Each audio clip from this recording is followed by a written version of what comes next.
I'm heading to the soup cellar where we visit with Marc Nassar as he shares one of his favorite recipes. Hi Nate!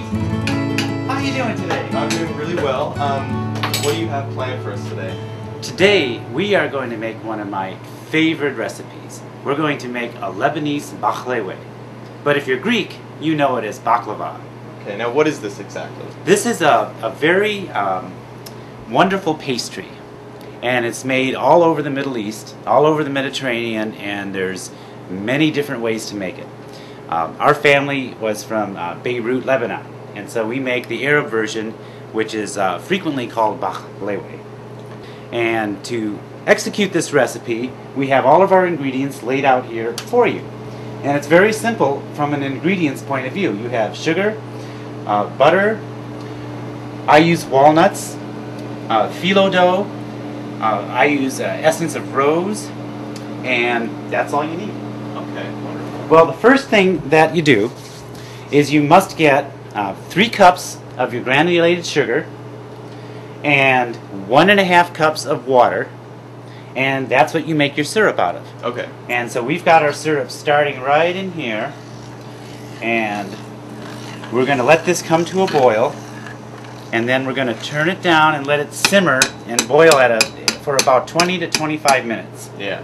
And when it's ready, we will demonstrate the viscosity test. Okay. So that it's ready. Yeah. And while that's getting ready, we also, over here, we are preparing the clarified butter, which is also called ghee. Uh-huh. And that means you cook your butter, you actually just heat it up on the stove until all of the solids bubble up. And then you skim off the solids off the top, and then you have a clarified butter is what's left. Okay. And when this is ready, we'll demonstrate that process. All right. While those two things are happening, we have taken a quart of walnuts, to which we will add 1/3 cup of sugar, and we'll put that in there. So we use our essence of rose. And this is a highly concentrated rose product. Most of the time you'll get a rose water which has already been diluted. So we are going to create our own mixture. Smell that. That's a wonderful smell. Yeah. Yeah. And very so, nice. Very nice. And so with this, we are going to use a 1/2 teaspoon of the rose. And I dilute it with my own mix. So I'll do this, and then I'm going to get some water and complete this. So I'm going to bring this over here to the sink, and this particular rose oil I like to add 2 tablespoons of water to, because you need a little bit of moisture in your filling. And that's what we're making here. The walnuts and the sugar and the rose is the filling for the baklava. So then after you get your rose water and sugar with the nuts, you want to mix it up and stir it until it's a uniform consistency. You can see your butter has started to boil, and I've turned the heat off. And when all the bubbles stop boiling, that's when I'm going to take the solids off of the butter, and you're left with the clarified butter. All we have to do is wait for our syrup to be completed, and we'll get on to the next phase. The phyllo dough is normally found in the frozen food section of your grocery store. And it's a very, very thin pastry. And it must be handled properly, or it'll be very difficult to make your baklava. Okay. And the best way to handle it is when you get it out of the freezer department and you take it home, don't put it back in your freezer.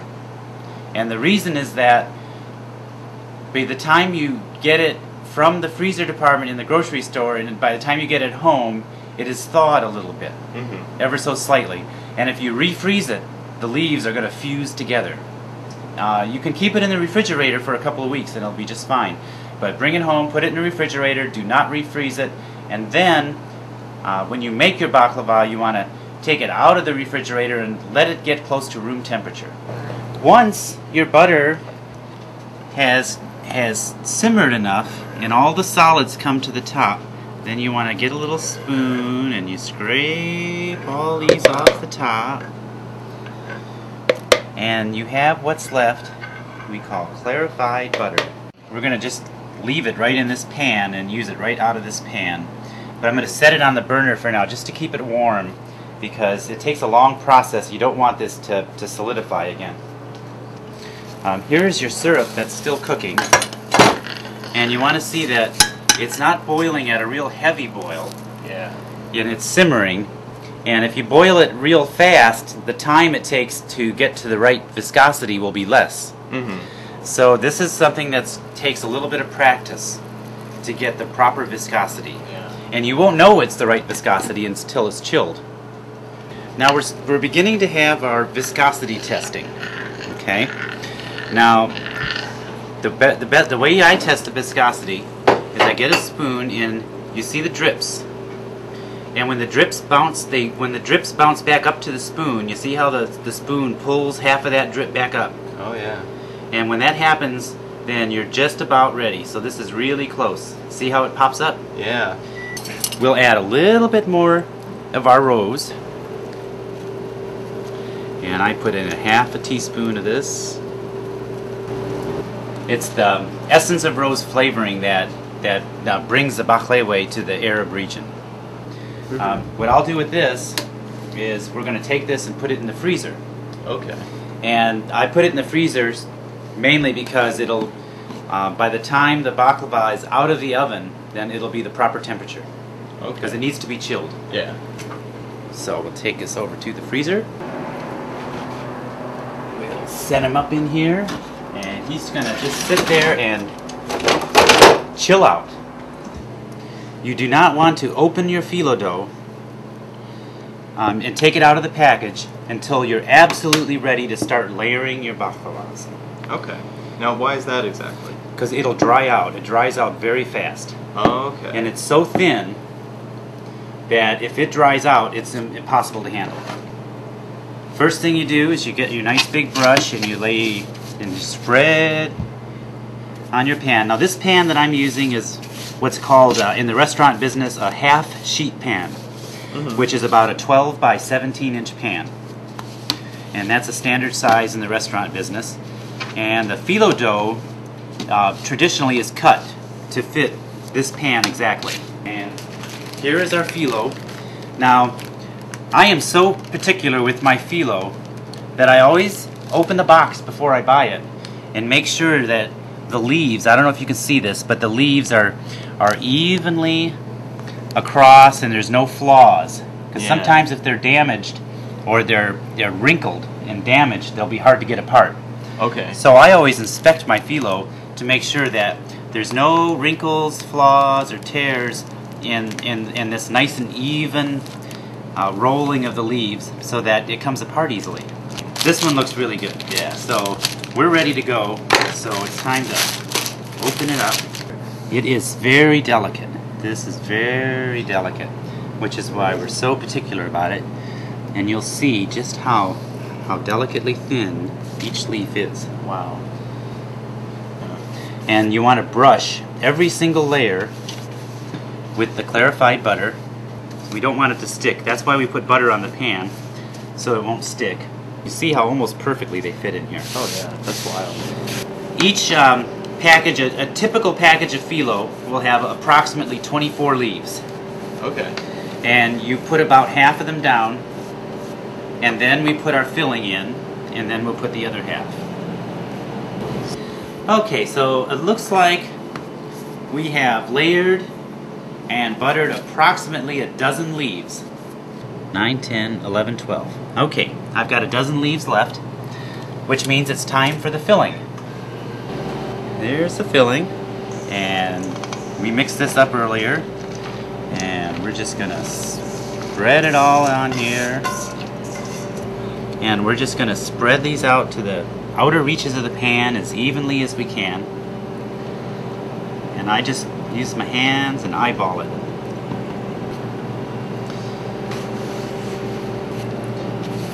And you just have to be very, very careful. Okay. You have all your layers of phyllo, Got and all you've the applied layers. your clarified butter in between each layer. In between each layer.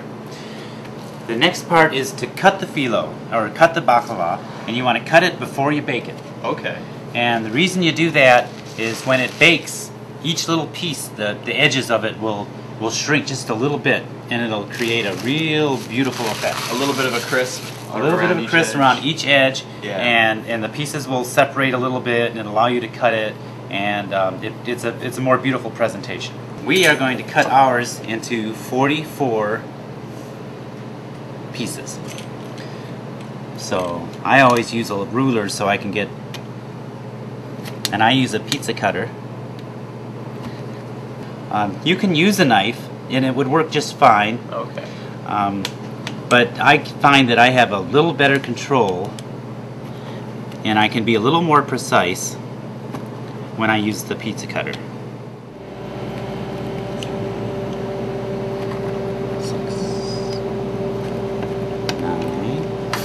all the way to the edge.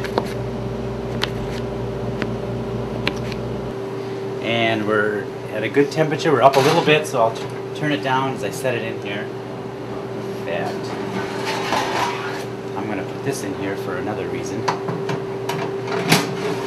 And so, as you said before, you want to be between 300 and 3. This is almost a 350. So what? I turned it down just a little bit, and it'll be fine.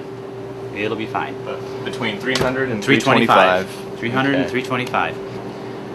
The trick to this is you want to pour your syrup that is chilled over a hot baklava that's just come out of the oven. Okay, now why is that exactly? Because the hot baklava will soak up the syrup. Okay, we have a few minutes left for our baklava to cook. So we want to check our syrup to make sure that the syrup is the right viscosity. So if we have any adjustments to make, we have time to make them before the baklava comes out. It's been chilling in the freezer, and let's take a look at it here. And you can see that it has a nice thick, but you can still pour it, and it's still thick. That is just about perfect. Yeah. I couldn't ask for more. Okay, so now the baklava is finished baking. So here we go. As you can see, you have a nice, perfect, even golden brown.